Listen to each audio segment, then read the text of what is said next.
Ce même sentiment d'abandon ne faisant que réactiver en Italie celui ressenti lors de la crise des réfugiés, où Rome avait eu l'impression d'être abandonnée par Bruxelles. En Italie et Grèce par exemple, certains commentateurs et responsables politiques ont associé la propagation de la Covid-19 avec la désorganisation structurelle de leur système sanitaire. L'activation par l'Italie du mécanisme de protection civile de l'Union européenne, nécessaire à la fourniture d'équipements médicaux, a reçu un accueil mitigé de la part des pays européens.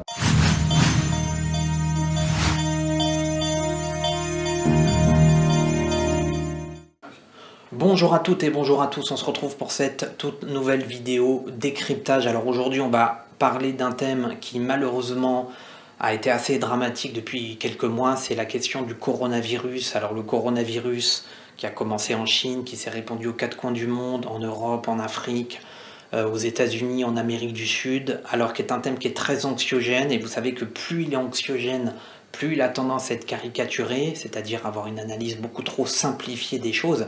Malheureusement, ce que font régulièrement les médias, je vous rappelle que la philosophie de cette chaîne, c'est analyser des thèmes internationaux en allant au-delà de la simplicité médiatique. Alors comment les médias nous présentent le coronavirus, le nombre de morts, les déclarations d'Emmanuel Macron et de M. Véran, le décompte quotidien du nombre d'hospitalisés, du nombre de morts, la perspective d'un deuxième confinement, les conséquences sociologiques, sociales, même psychologiques du confinement, les implications économiques. Donc on est un peu dans la dramaturgie, on est dans une espèce de psychose collective qui rend anxiogène et qui ne permet pas forcément d'analyser de manière lucide le phénomène.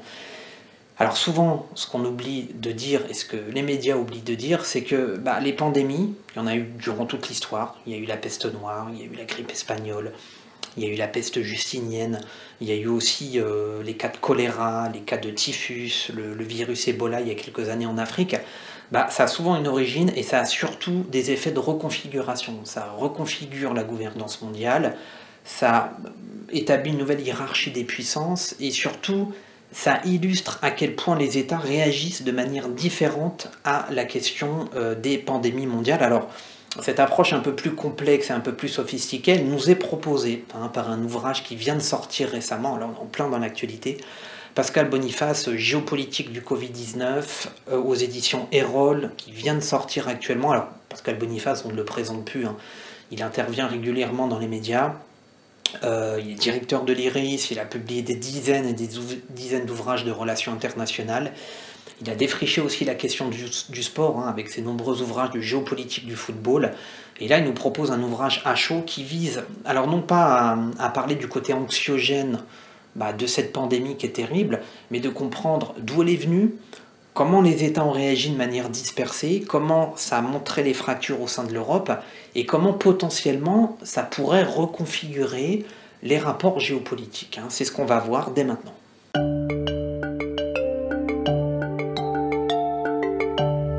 La brutale propagation du coronavirus a placé la France et les pays occidentaux dans un état de sidération et démontré que les difficultés des services sanitaires pour y faire face n'étaient pas l'exclusivité des pays sous-développés. La Covid-19 a aussi relancé les débats sur les méfaits de la globalisation et les risques engendrés par l'abaissement des frontières. Elle a aussi traduit le rejet du multilatéralisme de Donald Trump, allant jusqu'à parfois faire preuve de comportements caricaturaux, et la capacité de résilience de la Chine. Comment le coronavirus rabat-il les cartes de l'ordre géopolitique mondial et comment en annonce-t-il peut-être un nouveau? La crise de type Covid-19 avait été annoncée par différents signaux d'alerte sans réelle prise en compte. L'épidémie du SRAS apparue en 2002 en Chine, puis répandue en Asie et en Amérique du Nord avait été un premier signal fort. En 2009, dans le rapport annuel de la CIA, une épidémie fondée sur des agents pathogènes, semblables au coronavirus, se répandant dans une ville à forte densité de population, caractérisée par une proximité homme-animaux, avait été envisagée. Des scénarios de pandémie à l'échelle mondiale avaient d'autant plus été envisagés par les services de renseignement que l'épidémie Ebola en Afrique avait fait près de 12 500 victimes, par ailleurs maîtrisées rapidement. Dans le livre blanc de la défense en 2013, la convergence entre rapidité des transports, vitesse de propagation épidémique, mobilité accrue de la population et extension de zones de diffusion est explicitement évoquée. Il préconise à cet égard la mise en place de nouveaux moyens d'action par les États pour y faire face. La non prise en compte de ces alertes révèle indirectement une certaine arrogance des pays occidentaux face à leur certitude de pouvoir tout maîtriser. Au moment où commence à se propager la Covid-19, L'idée que la pandémie ne touchera véritablement que l'Asie et l'Afrique est répandue. Les préjugés sur les habitudes alimentaires vectrices de propagation, l'absence d'hygiène, la faible performance des systèmes sanitaires, concentration démographique et le phénomène des taudis du continent africain et asiatique donnent l'illusion que l'Occident sera moins touché par l'épidémie. La Covid-19 a pourtant plus touché le monde occidental que l'Afrique. Seules 2500 victimes sont recensées en mai 2020 en Afrique sur une population totale de 1,2 milliard d'habitants. La jeunesse des habitants, son habitude de réagir aux pandémies, la méfiance traditionnelle des populations à l'égard des industries pharmaceutiques et la consommation de plantes traditionnelles expliquent grandement cette moindre létalité. La faible cherté des tests de dépistage est aussi une variable explicative importante. Au Sénégal, un test coûte en moyenne $1 pour 250 livres au Royaume-Uni et $500 aux États-Unis. Dans les pays et dès les premières alertes, les frontières ont été fermées et un plan de traçage de virus mis en place. La gestion de la crise sanitaire en Europe est moins efficace. Elle est réactive à cette occasion le débat entre européanistes et souverainistes, la solution passant par plus de supranationalisation pour les uns et plus de protectionnisme pour les autres. Le coronavirus aura d'ailleurs des conséquences profondes sur l'organisation de l'Europe. Les questions sanitaires ne relevant pas de la compétence de l'Union européenne, l'Italie et l'Espagne, particulièrement touchées, n'ont pas reçu les aides théoriquement attendues de leurs partenaires historiques. Ce même sentiment d'abandon ne faisant que réactiver en Italie celui ressenti lors de la crise des réfugiés, où Rome avait eu l'impression d'être abandonnée par Bruxelles. En Italie et Grèce par exemple, certains commentateurs et responsables politiques ont associé la propagation de la Covid-19 avec la désorganisation structurelle de leur système sanitaire. L'activation par l'Italie du mécanisme de protection civile de l'Union européenne, nécessaire à la fourniture d'équipements médicaux, a reçu un accueil mitigé de la part des pays européens. Il faudra attendre 2020 pour que la Banque centrale européenne octroie un plan d'aide de 110 milliards d'euros. Or, la question de la mutualisation des dettes, déjà évoquée lors de la crise grecque en 2009, génère aussi beaucoup de divisions. Il est une tradition en Allemagne, en effet, de se considérer comme la fourmi financière de l'Europe, rigoureuse de la gestion de son budget, comme le Danemark, la Suède, les Pays-Bas et l'Autriche, alors que l'Espagne, le Portugal ou la Grèce seraient des cigales déficitaires. En mai 2020, Angela Merkel et Emmanuel Macron annoncent tout de même que la Commission européenne va, grâce à un endettement supplémentaire de 500 milliards d'euros, fournir des aides aux régions les plus touchées par la crise. La présidente de la Commission européenne, Ursula von der Leyen, annonce aussi un plan d'aide de 15 milliards d'euros d'aide à destination des pays africains les plus touchés. En agissant selon cette approche collaborative comparativement à l'unilatéralisme de Trump, l'Europe a peut-être une carte à jouer intéressante étant donné la crise que traverse le multilatéralisme.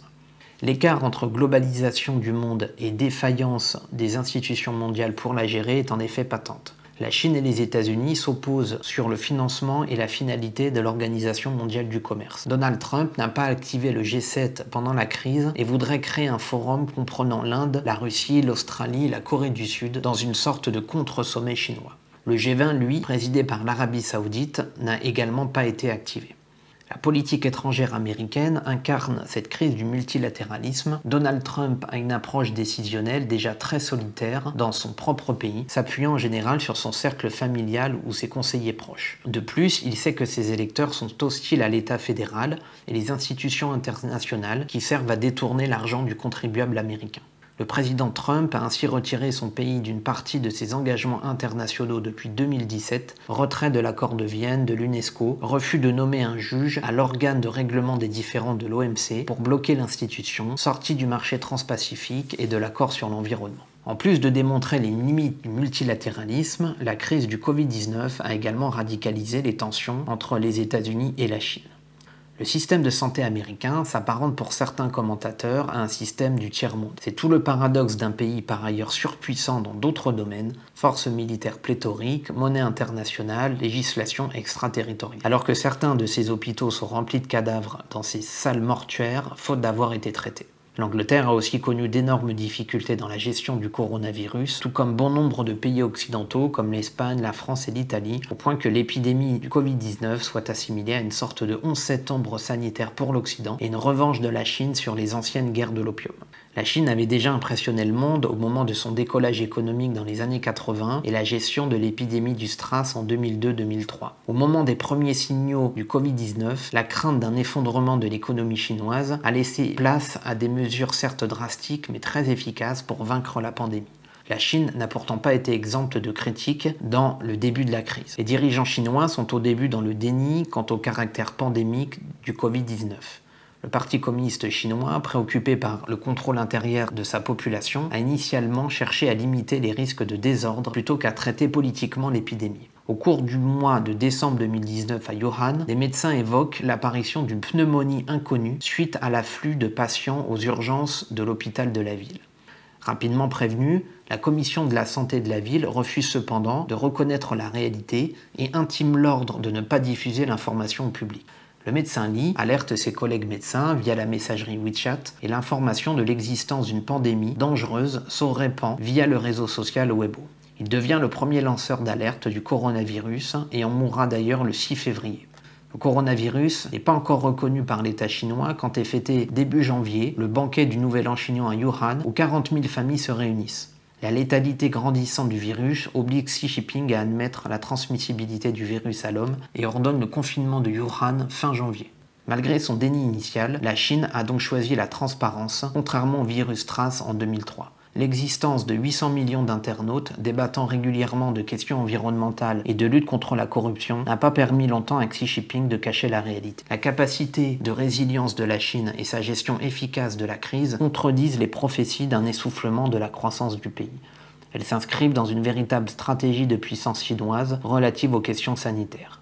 Xi Jinping, en octobre 2017, lors du 19e congrès du Parti communiste chinois, veut que la Chine améliore sa capacité sanitaire aux autres pays dans le cadre d'une campagne de communication internationale et multidimensionnelle pour améliorer son soft power. Il s'agit plus particulièrement de développer la coopération sanitaire avec les pays situés le long des routes de la soie. La diplomatie du masque, opérée par la Chine pour aider les pays touchés par la Covid-19, s'inscrit dans cette logique-ci. La Chine doit se fabriquer une image de modèle d'aide et multilatérale. En mars 2020, par exemple, elle expédie 5 millions de masques dans la capitale éthiopienne d'Addis Abeba, siège de l'Union africaine. 1 million de tests sont distribués à l'Union africaine. L'aide sanitaire chinoise cible tout particulièrement les pays ayant admis la technologie G5, comme le Canada ou les Pays-Bas. En mai 2020, 100 000 masques et 800 équipements de protection sont expédiés de la ville chinoise de Yiwu vers Madrid sur une distance de 13 000 km. L'Italie et la Serbie félicitent aussi publiquement la Chine de son aide apportée. En plus de l'Europe et de l'Afrique, la crise du Covid-19 est l'occasion pour la Chine de renforcer son influence en Amérique latine. Même si le rapport de force ne s'est pas réellement inversé entre la Chine et les États-Unis dans la région, la Chine a cependant agrandi son cercle d'influence en Argentine, au Pérou et en Colombie, pays avec qui elle n'a pourtant pas de lien idéologique. A contrario, les États-Unis ont refusé de lever leurs sanctions contre le Venezuela, aggravant le risque pour les pays frontaliers d'un affrontement général et d'immigration massive sur leur territoire. Donald Trump, pour se présenter comme le président ayant réussi là où les autres ont échoué, associe la lutte contre Maduro comme une lutte anti-narcotique. Le département de la justice a ainsi engagé des poursuites pour trafic de drogue à l'encontre de Nicolás Maduro, reprenant la même stratégie appliquée contre Manuel Ortega dans les années 1980. En mai 2020, une opération est menée par un ancien militaire américain devenu mercenaire et est même tenté contre Nicolás Maduro. Cela se solde par un échec jusqu'à renforcer la légitimité du dirigeant vénézuélien, associant l'événement à la baie des cochons. La Chine s'engouffre dans la brèche en renforçant sa collaboration avec le Venezuela, tout comme l'Iran, dont la demande d'aide d'urgence de 5 milliards auprès du FMI est refusée par Washington via son droit de veto. Comme en Amérique latine, la Chine tisse sa toile au Moyen-Orient, avec qui elle a déjà des relations étroites, puisque la quasi-totalité de son pétrole est importée de cette région-ci. Avec la crise du Covid-19, l'aide apportée par la Chine accroît encore plus son influence. Selon l'historien Jean-Pierre Filiou, la diplomatie du masque appliquée au Moyen-Orient permettrait à la Chine de combler le vide engendré par le retrait américain. La sinophobie de l'administration Trump doit se comprendre au prisme de son électorat. Les catégories sociales ayant fait élire Trump en 2020 subissent de plein fouet la désindustrialisation, dont une partie est imputable à la Chine. Le déficit commercial américain envers la Chine est en effet très important. Cette vision fait cependant abstraction de la complexité des relations entre les deux États. Si les États-Unis dépendent pour le financement de leur dette des fonds souverains chinois, la Chine a elle besoin d'accéder au marché américain pour constituer sa croissance économique sur laquelle se fonde la légitimité du Parti communiste chinois.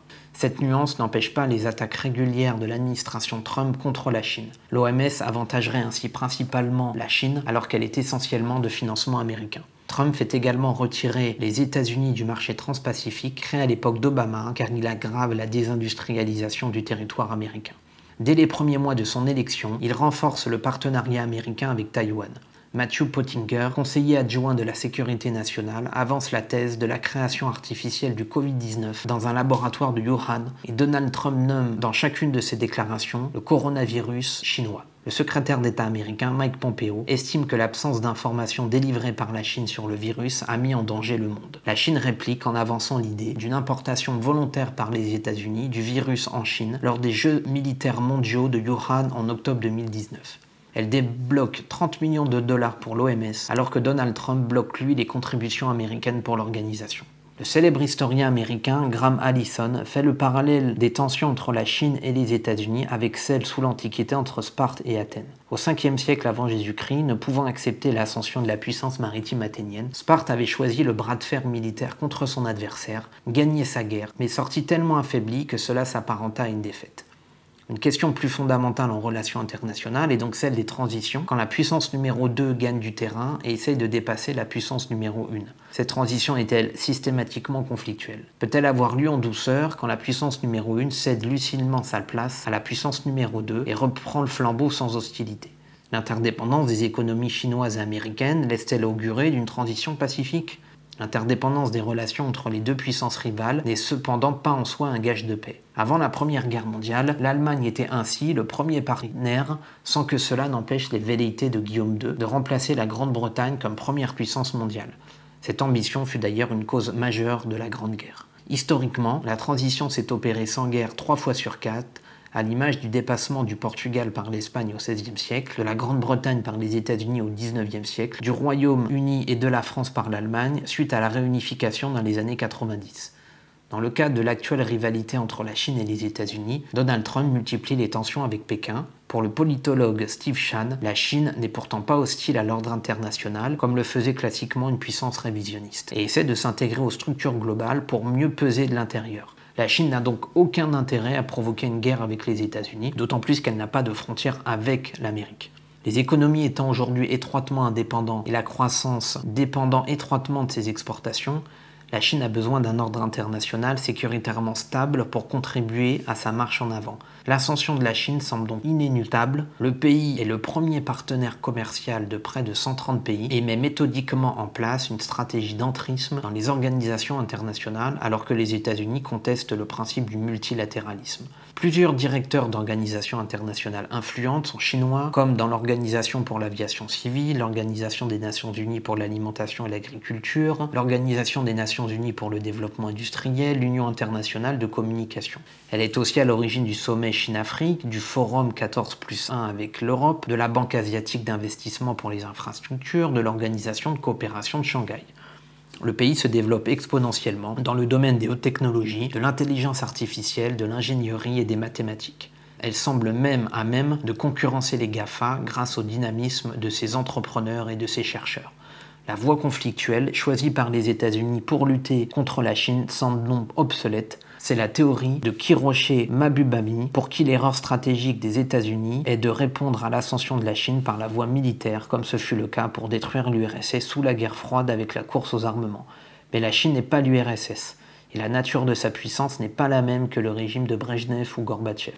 C'est un pays en pleine croissance économique qui a choisi, contrairement à l'URSS des années 80, de ne pas s'épuiser dans une hypothétique course aux armements. Il est donc encore trop tôt pour dire si la Covid-19 a définitivement enterré la domination américaine au profit de la Chine, mais la perspective que l'empire du milieu dépasse les États-Unis est tout à fait possible. En avril 2020, la fermeture des frontières de près de 150 pays met à mal le principe de l'effacement des frontières et de libre circulation, pourtant principe de base de la globalisation en marche depuis 1945. La Covid-19 remet en cause brutalement l'idéalisme des théories de la fin de l'histoire du politologue américain Francis Fukuyama, qui au début des années 90, dans son ouvrage La fin de l'histoire et le dernier homme, prophétisait l'occidentalisation du monde, la fin des conflits identitaires, la pacification du monde grâce à l'ouverture des frontières et le développement de liens commerciaux entre États. La pandémie du coronavirus marque donc le retour des frontières qui de toute façon n'avaient jamais réellement disparu. La construction du mur entre les États-Unis et le Mexique vise à enrayer l'immigration illégale dans les États américains du Sud. Le 38e parallèle reste une zone très militarisée séparant les deux Corées depuis 1953. La ligne de démarcation entre l'Ukraine et la Russie, dans le cadre des accords de Minsk, signés consécutivement à l'annexion de la Crimée, constitue de fait l'objet de tensions.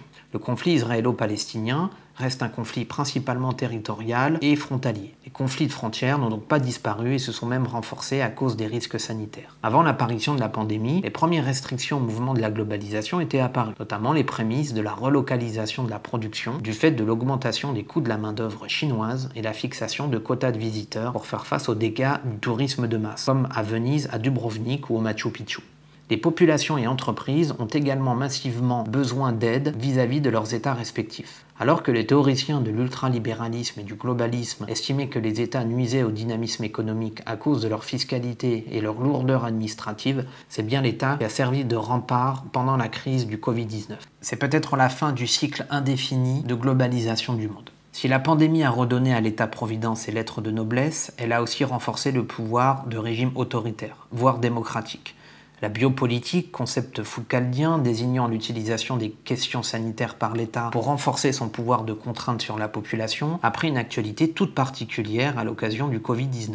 Pandémie exceptionnellement grave, le coronavirus a été l'occasion pour plusieurs États de renforcer leur autorité par différents outils. Interdiction de déplacement et de manifestation, traçage numérique, obligation de confinement, déclaration de l'état d'urgence, voire de la loi martiale. Le thème de la préservation de la vie fut un puissant argument pour justifier la mise en veille des oppositions. Les exemples se sont multipliés partout dans le monde, y compris en Europe. En Hongrie, Viktor Orban a fait passer une loi en 2020 afin de pouvoir légiférer par ordonnance et de condamner à 5 ans de prison toute personne diffusant de fausses informations sur les mesures gouvernementales de lutte contre le coronavirus. Cette opposition sur l'état d'urgence sera finalement abrogée à cause des oppositions nationales et internationales. En Pologne, le parti Droit et Justice au pouvoir refuse d'annuler les élections prévues en mars 2020 afin que l'opposition ne puisse faire campagne. Les élections seront finalement organisées grâce à une forte mobilisation de l'opposition. En Bulgarie, le président Radev met son veto à une loi parlementaire sanctionnant lourdement toute propagation de fausses informations sur la Covid-19. En Russie, Poutine dessine l'extension du système de reconnaissance faciale. En Azerbaïdjan, le président Aliyev ordonne l'emprisonnement d'une multitude d'opposants politiques. En Jordanie, Yémen et Oman, la publication des journaux, y compris d'opposition, est suspendue, au motif qu'ils seraient des transmetteurs de coronavirus. En Israël, la gravité de la crise sanitaire permet à Benjamin Netanyahou de se maintenir au pouvoir malgré les scandales politiques à répétition contre sa personne. Au Cambodge, une loi d'état d'urgence interdit la diffusion d'informations pouvant effrayer la population et indirectement contester le pouvoir en place. Les autorités chinoises interdisent la manifestation du 4 juin d'hommage aux victimes de la répression de Tiananmen au motif de lutter contre la pandémie. En Algérie, toutes les manifestations de l'Irak sont suspendues. Le renforcement des pouvoirs autoritaires ne doit cependant pas occulter la vitalité du débat démocratique malgré la chape de plomb engendrée par l'urgence sanitaire. Il est fort à parier que les contestations reprendront avec la fin de la crise du Covid-19, notamment dans les pays où les États ont fait preuve d'un certain amateurisme dans la gestion de la pandémie. Le débat quasi philosophique entre sécurité et liberté est réactualisé par la crise sanitaire et se pose d'ailleurs à chaque événement de grande ampleur.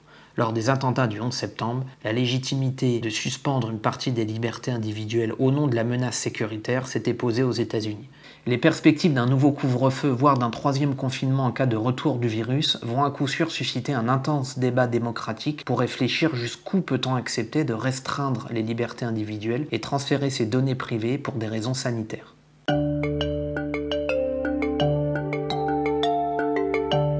Alors vous avez vu qu'en fait ce coronavirus n'est pas seulement une question médicale et une question économique, mais elle est surtout une question géopolitique. C'est ce que nous a montré Boniface à l'intérieur de son ouvrage. Alors je vous rappelle les références, géopolitique du Covid-19, sorti en 2020, édition Erol, 190 pages. Bien évidemment, le résumé que je vous ai dit ne démontre pas tout ce qu'il y a dans cet ouvrage, mais uniquement les grandes lignes. C'est le but de cette chaîne. Par contre, moi je vous incite à vraiment lire la totalité du bouquin et donc à l'acquérir, tout simplement parce que Pascal Boniface reconnaît lui-même que les enseignements qu'il dit dans les derniers chapitres potentiellement évoluer par rapport à l'évolution du coronavirus. Peut-être que au moment où vous regardez cette vidéo, enfin au moment où moi j'ai enregistré cette vidéo, peut-être que le coronavirus a muté, peut-être qu'on est dans un deuxième confinement, peut-être que la Chine et les États-Unis compensent par beaucoup plus d'agressivité, mais au moins cet ouvrage-là a le mérite de poser les bases. Que sera le monde de demain une fois que le coronavirus sera terminé et qu'on aura trouvé le vaccin? Alors, on nous parle d'un vaccin en Chine, en Russie, en France aussi. Bon, voilà, tout ça est tellement mouvant que ça mérite au moins d'avoir une base solide avec cet ouvrage-là. Donc je vous conseille de le lire par vous-même. Je vous conseille aussi, si vous voulez approfondir, comme dans les ouvrages précédents, on a parlé d'une multitude de choses. De toute façon, les relations internationales, c'est par nature un domaine transversal. On a parlé de la Chine, des États-Unis, on a parlé des nouvelles menaces sanitaires et médicales, on a parlé aussi de la question sécuritaire en Afrique, qui est aussi un thème de coronavirus. Si vous avez ce genre de cours à l'université, en prépa ou en école de commerce, vous n'y connaissez pas trop et vous voulez vraiment des choses synthétiques, pédagogiques et accessibles, vous avez accès à toute ma banque de supports de cours dans le lien dans la description. C'est l'accumulation de tout ce que je fais depuis 10 ans à titre de chercheur et également d'enseignant. Et puis pour ceux qui veulent se former, ceux qui veulent se former au quotidien, ceux qui veulent décrocher une mention, ceux qui veulent être plus productifs, plus disciplinés, ceux qui veulent également donner du sens à leurs études, je vous mets à disposition aussi mon expérience de formateur en pédagogie, avec une nouvelle vidéo qui va s'appeler « Réussir son année malgré un premier semestre raté ». Malheureusement, j'ai constaté, surtout en licence d'ailleurs, que des étudiants qui ne réussissent pas leur premier semestre s'effondrent et ils pensent que leur année est terminée alors qu'il y a juste quelques éléments au quotidien à changer. Vous verrez dans cette formation, il y a plusieurs modules, une formation de près de 2 heures, et vous aurez juste à changer au quotidien ce que vous faites régulièrement pour que vos notes soient bien meilleures et que vous puissiez compenser. C'est une méthode à la fois universelle, une méthode personnelle, enfin voilà. Vous cliquez sur le lien dans la description, vous avez également toutes mes formations qui sont indiquées à l'intérieur. Et puis si les vidéos vous plaisent, si jamais ce que je vous dis vous le trouvez pertinent dans le résumé des auteurs, vous rentrez en contact avec moi directement. J'essaierai de répondre à tous les messages, je ne vous garantis pas, mais le plus possible, parce que le but est quand même de faire en sorte que vous progressiez intellectuellement et pédagogiquement. Vous avez mon mail personnel. En attendant, je vous remercie une nouvelle fois d'avoir suivi cette vidéo. J'espère que vous serez fidèles pour la prochaine.